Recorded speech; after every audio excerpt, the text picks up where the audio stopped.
हाँ तो दोस्तों, स्वागत है साइंस की एक नई वीडियो में आपका। हमने कल जो टॉपिक किया था आज हम उससे आगे प्रोसीड करेंगे। मैंने कल की वीडियो के लास्ट में मैंने आपको बताया था कि आज हम कौन सा टॉपिक करेंगे। वो था हमारा types of chemical reaction.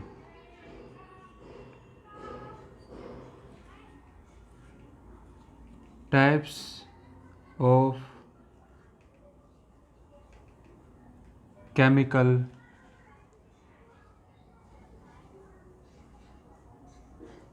Reaction.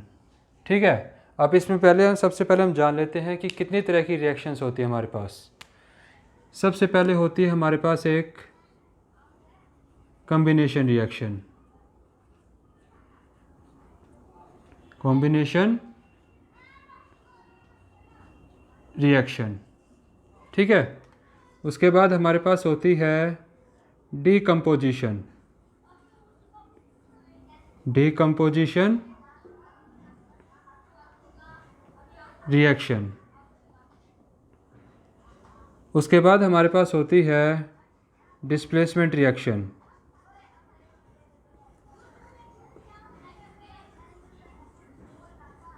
Displacement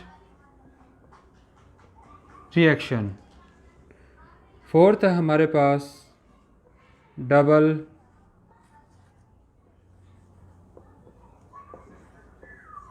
displacement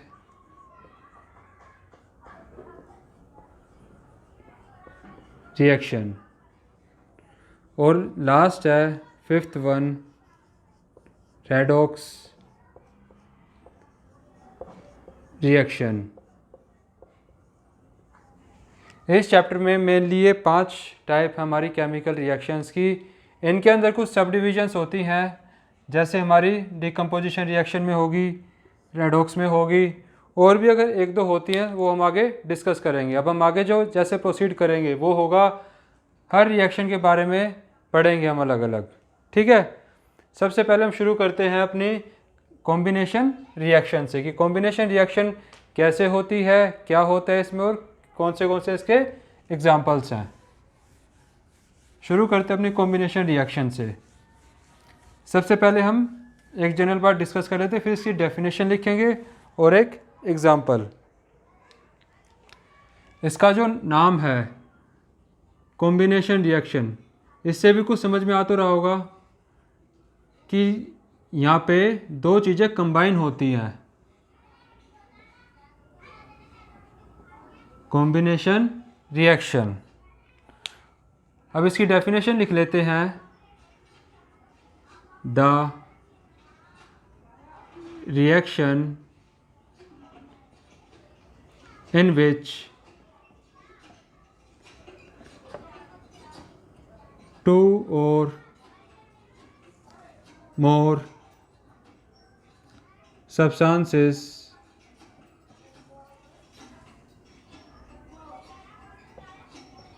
react together to form a new substance। ठीक है, ये तो होगी इसकी डेफिनेशन। अब अगर इसको सिंबॉलिक रिप्रेजेंटेशन में समझें तो हम लोग लिख सकते हैं A प्लस बी, ये हमारे पास तो कोई सब्सटेंस है अलग अलग, ये दोनों आपस में कंबाइन होके एक नया प्रोडक्ट बना रहे हैं C। ठीक है, और मैंने आपको पहले बताया था सैरो के लेफ्ट हैंड साइड पे क्या होते हैं, ये हैं आपके रिएक्टेंट। ठीक है, और ये क्या है, ये है प्रोडक्ट। ठीक है बेटा, तो कॉम्बिनेशन रिएक्शन से हम क्या समझे, इस रिएक्शन में टू और more than substances combine together to form a new substance या फिर प्रोडक्ट। ठीक है, अब इसके एक दो हम एग्जाम्पल देख लेते हैं। एग्जाम्पल हम सबसे सिंपल वाले से शुरू करेंगे। सबसे सिंपल इसका एग्जाम्पल होता है हमारे पास C प्लस O2 हमें क्या देता है, CO2। ठीक है, यहाँ पे C क्या है, C है आपका कार्बन, O2 ऑक्सीजन, और CO2 क्या है? CO2 है आपकी कार्बन डाइऑक्साइड गैस। ठीक है। अब इसमें एक छोटी सी मिस्टेक हो रही है हमसे, हमने इनकी अगर स्टेट भी लिख दें तो ये एक अच्छी इक्वेशन लगेगी दिखने में भी। कार्बन कैसी फॉर्म में होता है? सॉलिड, O2 गैस में, और CO2 भी गैस में। ठीक है, तो ये हो गया हमारा एक एग्ज़ाम्पल। ठीक है, एक एग्ज़ाम्पल ये हो गया। अब हम अगला एग्ज़ाम्पल देखते हैं। अगला एग्ज़ाम्पल भी इसी से लेंगे। H2 हाइड्रोजन एक गैस होती है, प्लस O2, O2 भी एक गैस है। क्या बनता है इससे? इससे बनता है हमारा H2O। ये क्या बनता है? लिक्विड। H2O क्या होता है? वाटर। एक बार लिख लेते हैं। ये हमारा फर्स्ट एग्जांपल है, ये फर्स्ट है, ये सेकंड है। ठीक है। H2 क्या है हमारा? H2 है हाइड्रोजन।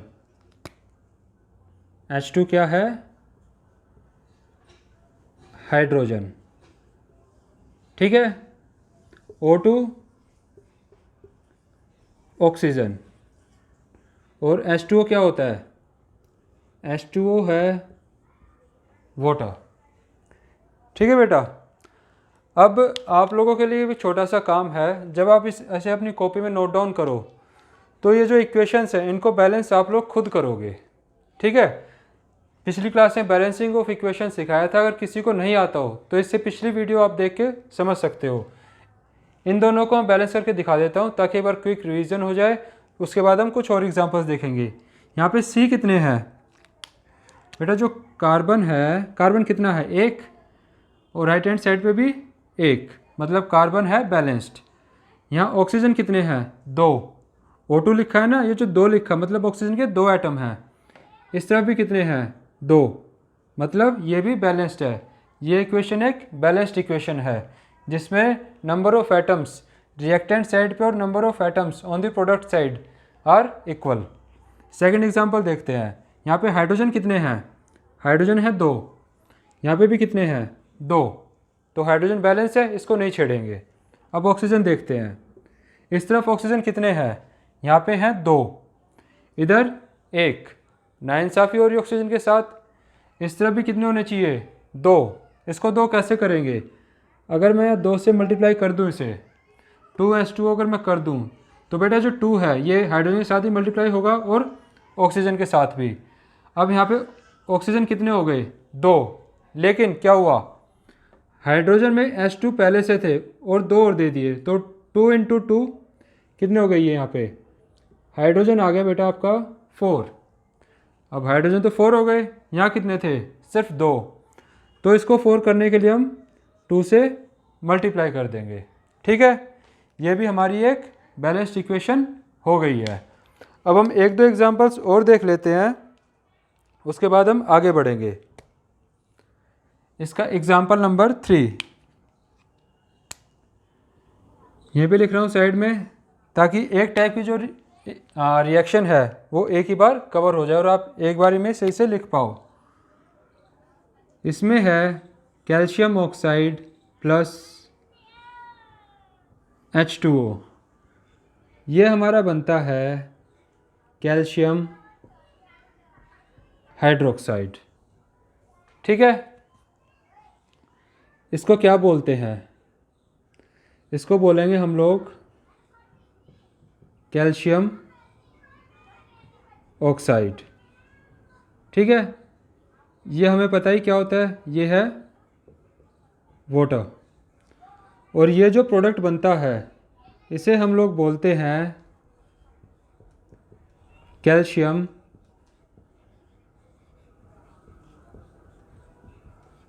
हाइड्रोक्साइड। ठीक है। अब यहाँ पे एक नई चीज़ सीखेंगे इस वाली इक्वेशन में। कॉम्बिनेशन रिएक्शन तो है, 2 चीज़ें आपस में मिलकर एक नई चीज़ बना रही हैं, ये तो हमें आ गया समझ में। लेकिन इस वाली रिएक्शन की कुछ प्रॉपर्टीज़ हैं, वो देख लेते हैं। बेटा जो कैल्शियम ऑक्साइड है ये तो हो गए इनके साइंटिफिक नेम। अब इसका कुछ कॉमन नेम भी है इसका, कैल्शियम ऑक्साइड का। कैल्शियम ऑक्साइड को हम एक नाम से और जानते हैं, वो है क्विकलाइम।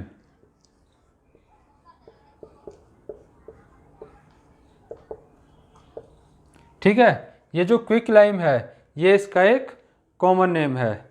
ठीक है, अब हम उसके बाद देखते हैं कैल्शियम हाइड्रोक्साइड। इसका भी एक कॉमन नेम होता है स्लेक्ट लाइम। Slaked lime. ठीक है, ये दोनों इनके कॉमन नाम हैं। किनके कॉमन नाम है? क्विकलाइम बोलते हैं कैल्शियम ऑक्साइड को और स्लेक्ट लाइम बोलते हैं कैल्शियम हाइड्रोक्साइड को। अब इसमें एक एनसीईआरटी की बुक में बॉक्स बना हुआ है और उसमें कुछ इन्फॉर्मेशन है।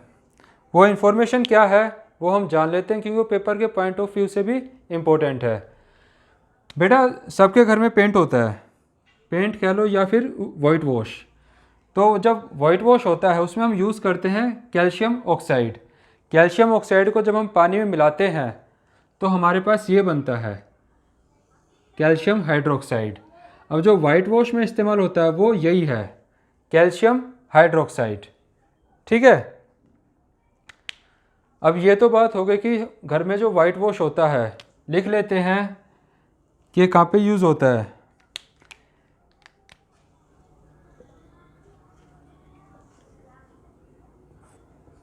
It is used in white wash. White wash क्या होता है? घर पे जो पेंट वगैरह हम करवाते हैं ना, उसे वाइट वॉश बोलते हैं। ठीक है, अब ये तो हो गया। चलो, दीवारों पे आपने स्लेक्ट लाइम से पेंट कर दिया है।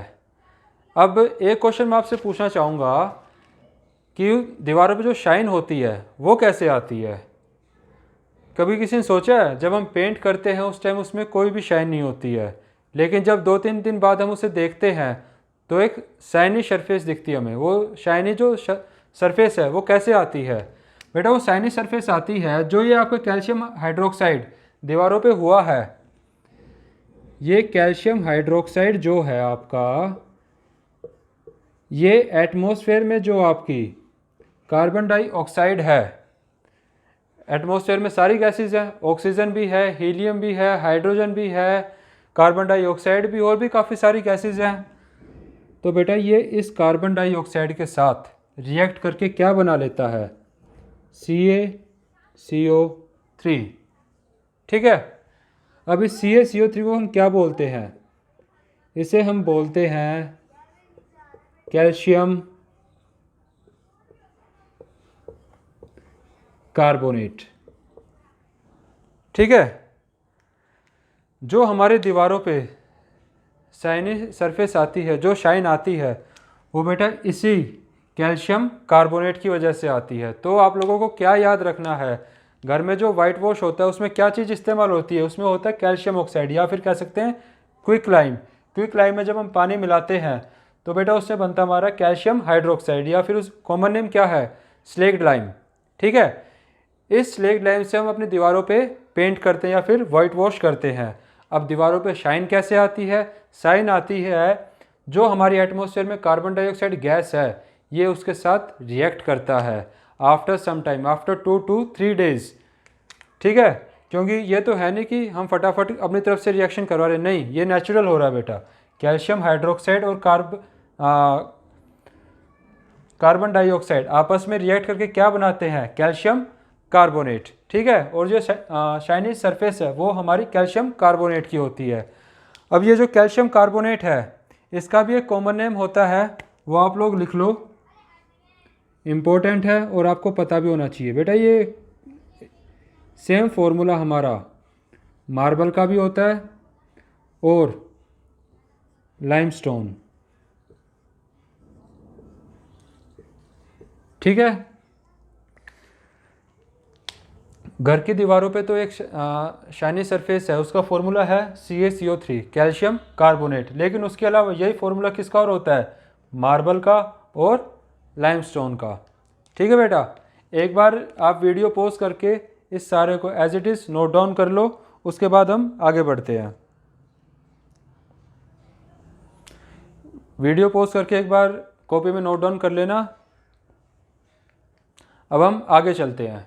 ठीक है, इसके बाद हमें सेकंड कौन सी हमारी सेकंड हमारी रिएक्शन है डीकम्पोजिशन रिएक्शन। डीकम्पोजिशन वर्ड से कुछ समझ में आ रहा है, कैसी रिएक्शन होगी? सिंपल सी है, जो डीकम्पोज हो, जो रिएक्शन के बाद टूट जाए। डीकम्पोज होने का मतलब टूटना ही होता है ना। इसमें एक चीज़ और रह गई है बेटा, चलो उसको बाद में हम डिस्कस कर लेंगे, अभी हम इसको देख लेते हैं डीकम्पोजिशन रिएक्शन को। नहीं, डीकम्पोजिशन से पहले हम वही करेंगे। ठीक है, अब इसमें एक चीज़ आती है बेटा, ज़्यादातर कॉम्बिनेशन रिएक्शंस जो हैं वो होते हैं exothermic. Exothermic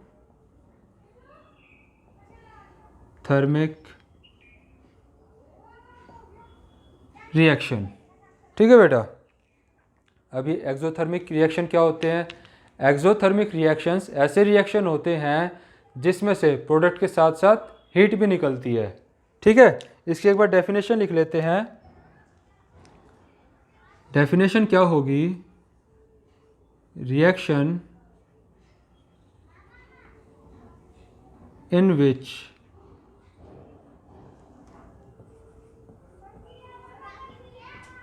heat is evolved along with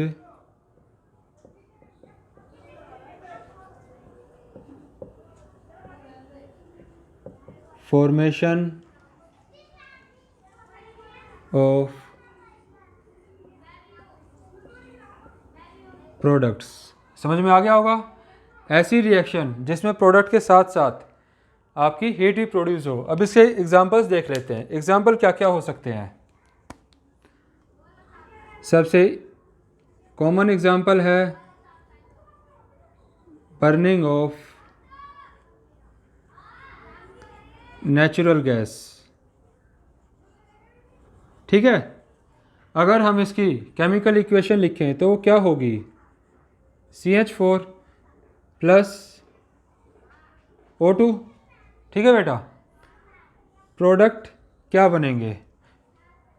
product बनेंगे आपके CO2 plus H2O plus energy कह सकते हो या फिर हीट। ठीक है, अब ये CH4 किसका फॉर्मूला होता है? CH4 बोलते हैं बेटा हम लोग मीथेन को। ठीक है, ये आपको याद रखना है। CH4 को किस नाम से जानते हैं? मीथेन। O2 हमें पता है हमारी ऑक्सीजन है, CO2 क्या है? कार्बन डाइऑक्साइड, H2O वाटर, और साथ में क्या मिल रहा है? हीट। ठीक है, ये तो हो गया पहला एग्जाम्पल। अब बेटा एक इसमें जो क्वेश्चन बन सकता है इससे, वो बन सकता है हमारे रेस्पिरेशन प्रोसेस पे।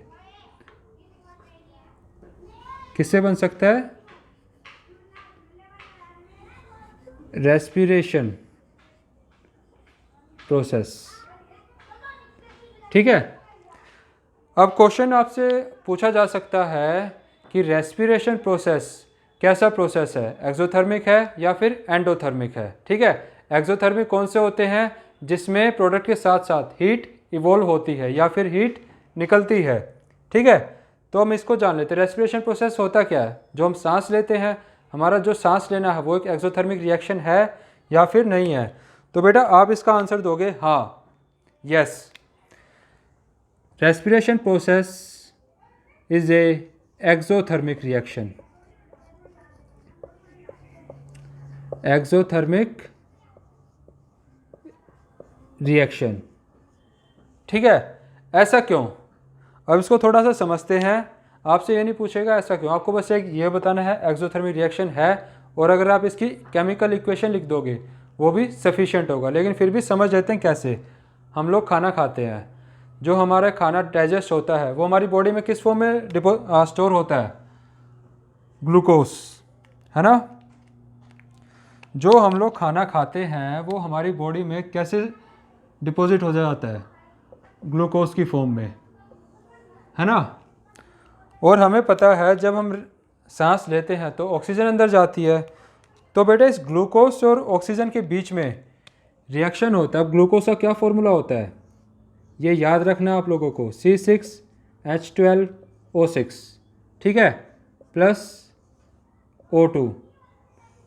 बेटा ये क्या बनेंगे, इसमें हमारा प्रोडक्ट बनता है CO2 plus H2O plus heat, या फिर आप लोग कह सकते हो एनर्जी, ठीक है। आप लोगों के लिए छोटा सा काम है इस इक्वेशन को बैलेंस करना। चलो इसको मैं कर देता हूँ। क्या बनेगा इसमें, यहाँ पे बेटा 6 आ जाएगा, यहाँ 6 आ जाएगा और यहाँ 6 आ जाएगा, ठीक है। ये किसका फॉर्मूला है, C6H12O6। इसे क्या बोलेंगे, इसे हम लोग बोलेंगे ग्लूकोज, ठीक है। ये आप लोग याद कर लेना, ये हमारी रेस्पिरेशन प्रोसेस की केमिकल इक्वेशन है, ये मोस्ट इम्पोर्टेंट है। C6H12O6 प्लस 6O2, प्रोडक्ट क्या मिला हमें, 6CO2 plus 6H2O plus heat या फिर एनर्जी, ठीक है बेटा। करना आज के लिए हम सिर्फ इतना रखते हैं, क्योंकि वीडियो की लेंथ काफ़ी ज़्यादा हो जाएगी, वरना बाकी की जो टाइप्स ऑफ केमिकल रिएक्शंस हैं वो हम अगली क्लास में डिस्कस करेंगे, ठीक है। और लास्ट में एज़ यूजुअल अगर इस वीडियो के रिगार्डिंग या जो कंसेप्ट मैंने डिस्कस किया है इसके रिगार्डिंग कोई भी क्वेश्चन हो या डाउट हो, you can mention in the comment box below. मैं कोशिश करूँगा कि हर कमेंट का आपको आंसर दे पाऊँ, या कोई क्वेश्चन हो या फिर आपको कोई डाउट हो उसको क्लियर कर पाऊँ, ठीक है। And in last please share, subscribe and like my channel. Thank you.